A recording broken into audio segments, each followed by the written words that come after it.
Tanner, this is what you've played for so many years, and now you're right on the footstep of another shot at Omaha. What do you see from Notre Dame that makes you think this is a team we've got to play our best to take care of?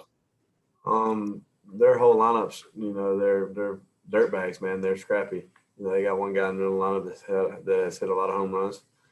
They pitched it really well. They hit it really well. They're overall a really good team. So we're gonna have to be on our A game this weekend. Up next, we'll go to Tyler Horka. Yeah, Tanner, you've played in super regionals on the road. You've played in them at home. Just how different is it to play at home, and how big of an advantage is that? You said it last week that Notre Dame hadn't seen anything like this. How can you use that to your advantage? That's a big difference. Playing on the road, my freshman year at Vanderbilt, you could tell whenever the Vanderbilt did something good, they got the momentum, and they kept it for most of the game. Same thing in 19 when we played the super regional here. When we make plays and are playing good, we get the crowd behind us. We have a lot of momentum, and it just keeps rolling and rolling. It's hard to for the other team to get it back. Up next, we'll go to John Sokoloff.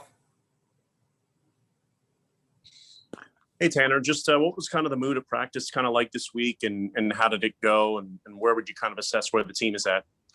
It was a great week of practice. We got in and got our work in, and everybody's healthy. Everybody's feeling good. We got a good lift yesterday. The spirit of practice and the attitude was focused, man. I'm excited for the weekend just based off our practice this week.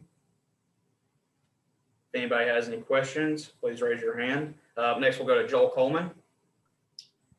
Tanner, we talked to you a lot, and we talked to Rowdy a lot, and I wanted to ask you about Rowdy. I mean, you guys, well, really all you guys. It seems like year after year you're in this spot, but with Rowdy, I mean, he kind of had an interesting story. Just in he had to move to that center field spot, leadoff role after Jake left, and he's had big moment after big moment in the postseason. Had a great regional last weekend. Just, I guess from your eyes, kind of what has Rowdy Jordan meant to this team and this program and this lineup over the course of the last 3 years or so? Man, he's consistent. He took over Jake's role very well, playing a great center field, been a great leadoff hitter. I tell everybody just wait for postseason Rowdy. We've had ups and downs this year, but he's turning it on at the right time. So it's fun to watch him. I love hitting behind him, man. He's always on base and gets some RBIs. Up next, we'll go to Gary Graves. Yeah, I guess after the SEC tournament, how big was it for you all to kind of get your offense back the way that you wanted during that? I mean, what did you kind of learn from the SEC that I guess kind of helped you all last weekend? It was big time, man. We knew going to the SEC tournament that we wanted to play great and compete, and that didn't happen. So, but the SEC tournament really didn't matter at the time. We knew we were going to be a national seed, we were going to host, and we were going to get ready for postseason baseball. Coach said today there's 16 teams left, and we're one of them. So we're just going to do what it takes to keep winning and keep playing as long as we can. We'll go back to Tyler Horka. Yeah, Tanner, it seems like you've kind of gotten the Jake Mangum treatment this year at Dudy Noble Field, and that everybody goes crazy for you when you get up to bat. And just what's that kind of been like for you? And then have you even pictured what it's going to be like this weekend? Because win or lose, this is your last weekend at Dudy Noble Field of this season. Has that even crossed your mind, or what do you think about when you put that into perspective? Yeah, man, for sure. I thought about it a lot. I told my dad, I was like, man, this is going to be an emotional weekend. I just want to play the best I can because I know what's on the line, and I know it's going to be my last weekend at Dudy Noble. So I've just done everything I can to prepare. That's all I can. Like I say all the time, man, I'm control what I can control, and that is preparation. Up next, we'll go to Trey Mongrove. Yeah, Tanner, having been through this super regional experience twice already and having advanced twice, is there anything that you can pinpoint that kind of separates the winners from the losers in these type of settings? There's going to be blow after blow thrown between both teams, and whoever can respond best to it is going to win. And I feel like having a home crowd, a big crowd like we always do in super regionals, that's going to play in our advantage. Because I know they're a great team, man.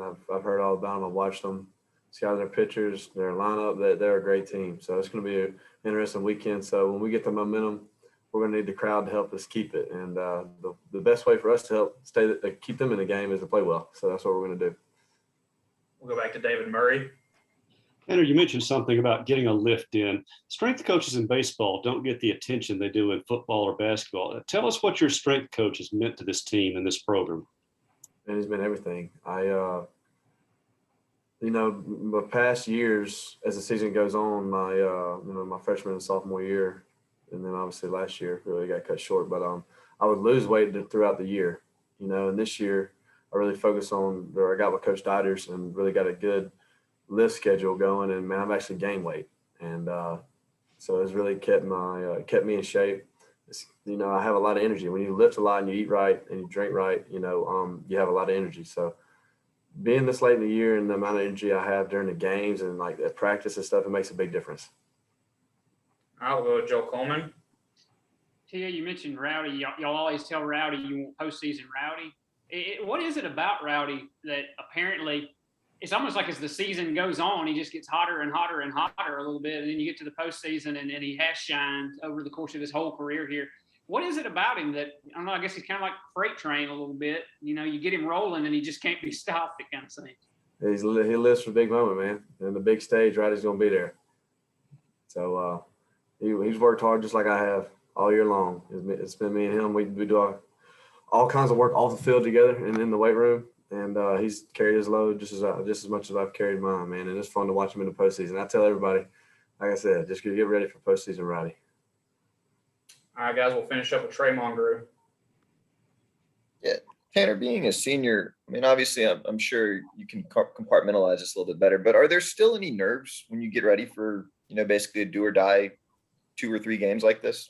Of course there is. You're always nervous, especially playing in front of big crowds when you know what's on the line. But the best way to kind of calm those nerves down is trust your preparation and knowing that, hey, man, even if I fail, I know I did everything I can to succeed this weekend.